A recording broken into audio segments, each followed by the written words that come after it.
Stop rewriting your code. Seriously, if you've been coding for a while, you know exactly how incredibly frustrating it is to copy and paste the exact same lines across different files. Well, today, we are fixing that exact problem. We're diving into inheritance, one of the absolute most efficient principles of object-oriented programming, or OOP. We're going to explore how you can finally stop repeating yourself and scale your projects completely effortlessly. Let's get into it.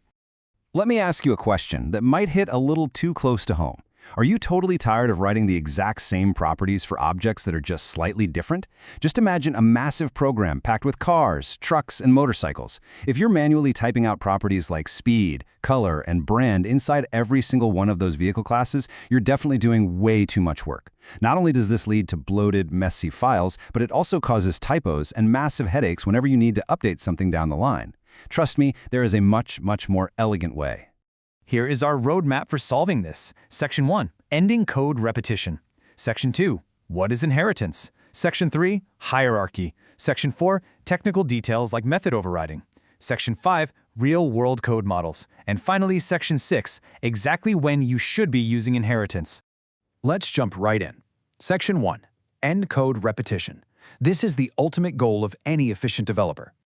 When you don't use inheritance, you're basically trapping yourself in a loop of writing the exact same code over and over again. If you have 10 different types of vehicles, you are writing the brand and model variables 10 separate times. No thank you. But with inheritance, you embrace the DRY principle. Don't repeat yourself. You write the core logic just once and you reuse it everywhere. It's clean, it's elegant, and it literally saves you hours of maintenance and debugging. Section 2. What is inheritance? So how do we actually achieve this miraculous dry principle in our code? Well, inheritance is a core OOP principle where a child class automatically derives attributes and behaviors from a parent class. Think of it like a flawless template system. Instead of building a brand new object entirely from scratch, you take an already working blueprint and you just slap on the specific new abilities you need. It is the ultimate mechanism for true code reusability. Let's make this super concrete, using a classic biological analogy. We all know that all dogs are animals, but not all animals are dogs, right? In your code, animal is the broad parent class. It breathes, it moves, it makes a generic sound. Dog is the specific child class. It instantly and automatically inherits all those universal traits of being an animal, but then it adds its own highly specific features, like wagging its tail. You never have to rewrite the concept of breathing for the dog.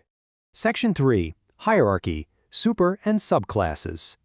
Translating this hierarchical logic into code is actually just 3 simple steps. Step 1, you define a general parent class that holds the universal rules. Step 2, you define a much more specific child class. And step 3 is where the magic happens. The child automatically inherits the parent's attributes using extends logic. You get a fully functional, specialized object instantly without rewriting any of the parent's rules. Now, depending on how complex your project is, this architecture can take a few different shapes. We're talking single inheritance, multiple inheritance, multi-level inheritance, which is kind of like a grandparent, parent, child family tree, and hierarchical inheritance, where one parent branches out to many different children. This gives you insane flexibility to model almost any real-world relationship. Section 4. Technical detail, method overriding. But what if the parent's generic behavior doesn't perfectly fit the child? Say our generic animal class has a standard make sound method. Well, a dog doesn't just make a generic noise. This is where the dog child class steps in and overrides that method. It takes the standard sound and replaces it with a highly specific bark. This is called method overriding. The child keeps the parent's generic command's name, but perfectly tailors the actual behavior to its own needs. Let's turn this into an active code recipe. Step 1, pass the parent into the child using that extends logic. In Python, it looks like class child parent. Step 2, override any methods you need to change, just like we did with the barking.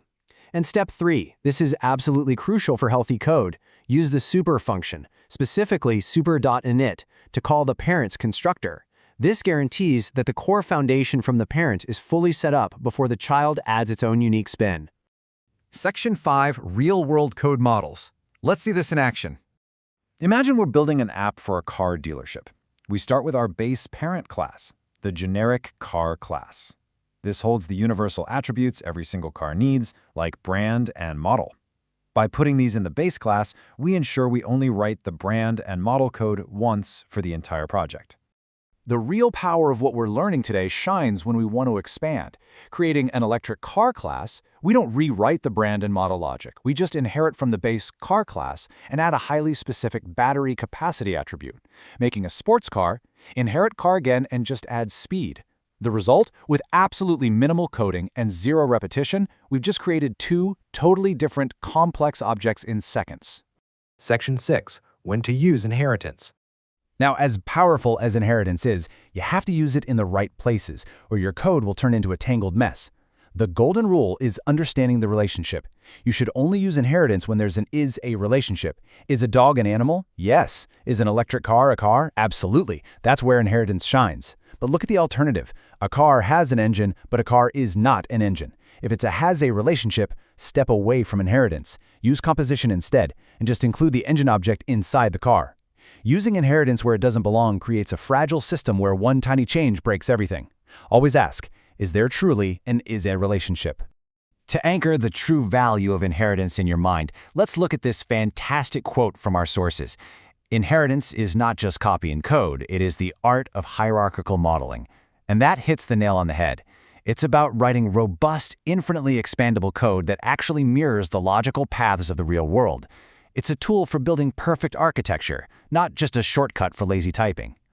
So, now that you understand the sheer power of hierarchy, the extends logic, and the DRI principle, how are you going to refactor your current projects? Where are you needlessly repeating yourself right now, and how could a well-designed parent class instantly solve that mess? Go ahead, start modeling your code like the real world and stop rewriting your code. Thanks for joining me in this explainer, and I really hope this completely transforms how you structure your next big project.